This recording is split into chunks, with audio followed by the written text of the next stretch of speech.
Tiga. Shalom adik-adik sekolah minggu dimanapun berada. Berjumpa lagi dengan Kak Nover di ibadah sekolah minggu.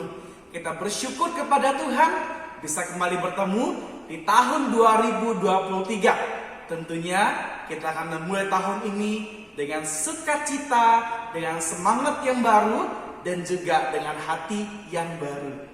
Untuk mengawali tahun 2023, di minggu kedua ini kita akan belajar dari firman Tuhan hari ini. Untuk itu, Kak Nover mengajak kita semuanya untuk berdoa terlebih dahulu sebelum kita mendengar firman Tuhan. Mari kita berdoa. Tuhan Yesus, saat ini kami akan mendengar firman Tuhan. Kami mohon Roh Kudus-Mu hadir dalam hati kami, sehingga kami dapat mengerti, memahami, dikuatkan untuk melakukan firman Tuhan. Dalam nama Tuhan Yesus, kami berdoa dan kami siap untuk mendengar firman Tuhan. Amin. Adik-adik, firman Tuhan kepada kita hari ini terambil dari kitab 2 Raja-Raja pasal yang ke-6 ayat pertama sampai ayat yang ke-7. Sekali lagi, kitab 2 Raja-Raja pasal yang ke-6 ayat yang pertama sampai dengan ayatnya yang ke-7. Nah, Kak Nover akan baca, adik-adik dapat mengikutinya di rumah masing-masing. Beginilah firman Tuhan di bawah perikop, kapak timbul mengapung. Pada suatu hari, berkatalah rombongan Nabi kepada Elisa, "Cobalah lihat, tempat tinggal kami di dekatmu ini adalah terlalu sesak bagi kami. Baiklah kami pergi ke sungai Yordan dan masing-masing mengambil satu balok dari sana, supaya kami membuat tempat tinggal untuk kami." Jawab Elisa, "Pergilah." Lalu berkatalah seorang, "Silakan, ikutlah dengan hamba-hambamu ini." Jawabnya, "Baik, aku akan ikut." Maka ikutlah ia dengan mereka. Setelah mereka sampai di sungai Yordan, mereka pun menebang pohon-pohon. Dan terjadilah ketika seorang sedang menumbangkan sebatang pohon, jatuhlah mata kapaknya ke dalam air. Lalu berteriak-teriaklah ia, "Wahai tuanku, itu barang pinjaman." Tetapi berkatalah abdi Allah, "Kemanakah jatuhnya?" Lalu orang itu menunjukkan tempat itu kepadanya. Kemudian Elisa memotong sepotong kayu, lalu dilemparkannya ke sana. Maka timbullah mata kapak itu dibuatnya. Lalu katanya, "Ambillah." Orang itu mengulurkan tangannya dan mengambilnya. Demikian firman Tuhan untuk kita dengarkan pada hari ini. Nah, adik-adik semuanya, tentunya Kak Nover yakin adik-adik mengawali tahun yang baru ini tentunya sukacita. Apalagi besok mau masuk sekolah. Wah, luar biasa sekali. Nah, sebelum Kak Nover cerita, di judul cerita kita pada hari ini yaitu bergotong royong untuk kesejahteraan bersama. Adik-adik yang terkasih, siapa di sini yang pernah bergotong royong di sekolah? Ada? Wah, siapa aja angkat tangannya? Wah, ada yang biasanya ada yang menyapu, ada yang melap kaca, apalagi angkat kursi. Wah, luar biasa adik-adik. Di rumah ada juga gak bergotong royong? Wah, ada juga. Ada yang beresin mainannya, apalagi betul sekali, yang bantu mamanya menyapu. Ada lagi gak? Wah, apalagi kemarin waktu Natal tuh ada yang buat pohon Natal ya, bantu mamanya. Luar biasa. Ternyata membantu atau bergotong royong baik di rumah, di sekolah tentunya sangat menyenangkan. Kenapa menyenangkan adik-adik semuanya? Karena pekerjaan pun dapat cepat selesai. Wah, luar biasa adik-adik semuanya. Nah, adik-adik, firman Tuhan yang akan kita dengarkan pada hari ini bercerita tentang orang-orang yang bergotong royong. Siapakah mereka?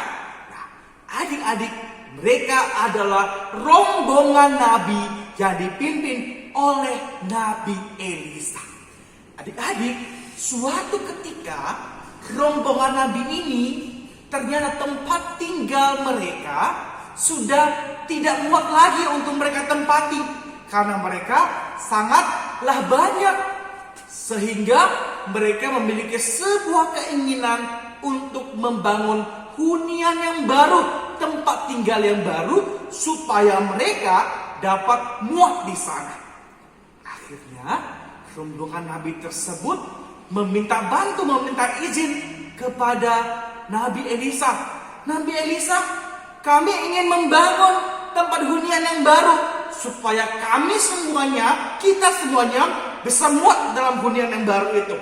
Untuk itu, izinkan kami untuk pergi ke Sungai Yordan, ke tepi Sungai Yordan, untuk menebang pohon dan mengambil masing-masing satu orang balok untuk dibuatkan rumah. Kata Nabi Elisa, oke, silakan, pergilah. Mereka pun pergi. Rombongan Nabi tadi mengatakan kepada Nabi Elisa, Nabi Elisa, bolehkah Nabi Elisa ikut bersama dengan kami? Kata Elisa, boleh, saya ikut bersama dengan kalian. Akhirnya Nabi Elisa bersama dengan rombongan Nabi tadi, mereka pergi ke tepi Sungai Yordan. Mereka mulai bekerja. Ada yang mulai menebang pohon, ada yang membereskan hasil tebangan pohon tersebut, dan lain sebagainya macamnya sesuai dengan pekerjaan mereka masing-masing, sesuai dengan tugas mereka. Tapi adik-adik, tiba-tiba salah seorang dari rombongan Nabi tersebut berteriak, "Wahai tuanku, Nabi Elisa, kenapa?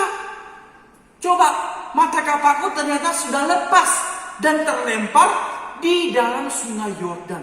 Dia panik, dia gelisah adik-adik. Kenapa dia gelisah? Ternyata mata kapaknya itu adalah hasil pinjaman. Pada zaman itu, barang-barang seperti mata kapak, logam, besi sangat langka ditemukan, sehingga harganya cukup mahal.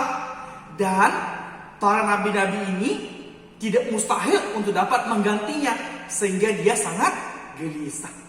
Akhirnya kata Nabi Elisa kepada salah satu nabi tersebut, "Kalau begitu, di mana jatuhnya?" Dia menunjukkan, "Di sana Tuhan, di tengah-tengah sungai." Nabi Elisa pun datang, dia mengambil kayu, memotongnya dan melemparkannya ke tengah sungai. Dan akhirnya mata kapak itu muncul ke permukaan dan orang tersebut mengambilnya. Wah, luar biasa sekali ya.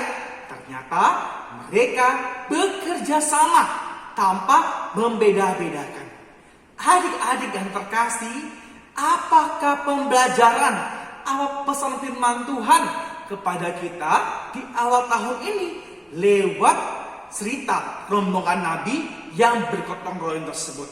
Yang pertama adalah kita sebagai anak-anak Tuhan, kita diajak, kita dipanggil untuk bekerja sama, untuk bergotong royong. Di mana saja Bang Nofor? Di rumah. Misalnya membantu mama, membantu papa, misalnya menyapu, cuci piring, dan apapun pekerjaan-pekerjaan yang bisa kita lakukan. Untuk apa? Supaya pekerjaan rumah kita dapat cepat selesai, dan juga ibu kita di rumah dapat juga melakukan pekerjaan yang lain, sehingga rumah kita bersih dan kita pun nyaman. Nah, kalau di sekolah bagaimana? Kita juga dapat bergotong royong bersama. Misalnya seperti yang Nofor bilang tadi, ada yang menyapu, ada yang angkat kursi, ada yang beresin meja dan lain sebagainya. Oleh karena itu, di awal tahun ini kita diajak semuanya untuk saling bekerja sama. Tadi bagaimana dengan rombongan Nabi tadi? Nabi Elisa, dia ikut bersama-sama dengan rombongan Nabi yang lain untuk bekerja. Dia tidak mengatakan, "Oh, aku kan pemimpin, aku gak mau ikut." Dia tidak berkata seperti begitu. Tapi dia juga turut untuk bersama-sama dengan para nabi lainnya. Demikian juga dengan kita. Kita juga diajak untuk tidak membedakan mana yang tua, mana yang muda, mana yang senior, mana yang junior. Tapi semuanya harus saling bekerja sama sesuai dengan tugas kita. Jangan ada mengatakan, oh itu kerjaan si kakak, itu kerjaan si abang, itu kerjaan si adik. Jangan seperti itu. Tapi kita bekerja bersama-sama. Untuk apa? Kesejahteraan kita. Nah, adik-adik pernah lihat semut gak? Wah, pernah lihat semut. Bagaimana ketika mereka mencari makanan mereka? Mereka tidak hanya satu ekor saja, tapi mereka bersama-sama dengan rombongannya mencari makanan dan mengumpulkan untuk penyimpanan makanan mereka. Sehingga yang tadinya besar mereka bisa bawa bersama-sama karena mereka bergotong royong. Demikian juga dengan kita. Ketika kita bersama-sama, tidak ada yang sulit untuk dikerjakan. Oleh karena itu, mulai hari ini di awal tahun, mari kita saling membantu, saling bergotong royong tanpa memandang A, B, C, dan D. Tapi kita harus saling membantu. Sama juga di gereja, kita juga dapat membantu, bergotong royong. Bagaimana caranya? Misalnya bantu guru sekolah minggunya. Ada yang mengambil persembahan, yang menaikkan persembahan, yang memimpin ujian. Itu juga bentuk-bentuk gotong royong. Dan juga sama seperti moto BNKP kita. Tujuan BNKP kita apa? Bersatu tanpa memandang siapa kamu. Kita bersatu untuk apa? Untuk sama-sama melayani. Tujuannya untuk apa? Untuk menjadi berkat. Oleh karena itu, adik-adik semuanya, hari ini kita belajar lihat para nabi tadi untuk bekerja bersama-sama, bergotong royong bersama-sama untuk kesejahteraan kita. Demikian firman Tuhan pada hari ini, dan ayat hafalan kita terambil dari kitab 2 Raja-Raja pasal yang ke-6 ayat yang kedua. 2 Raja-Raja pasal yang ke-6 ayat yang kedua. Begini firman Tuhan, baiklah kami pergi ke sungai Yordan dan masing-masing mengambil satu baut dari sana supaya kami membuat tempat tinggal untuk kami. Jawab Elisa, pergilah. Demikian saja, mari kita kembali berdoa. Tuhan Yesus, terima kasih firman Tuhan kepada kami hari ini, mengajarkan setiap kami untuk bergotong royong, bekerja sama untuk kesejahteraan kami. Ajar kami untuk mengambil bagian kami masing-masing, dan untuk itu biarlah firman Tuhan terus kami diingatkan kepada kami untuk berjalan bersama Tuhan di tahun 2023. Dalam nama Yesus kami berdoa mengucapkan syukur untuk firman-Mu. Amin.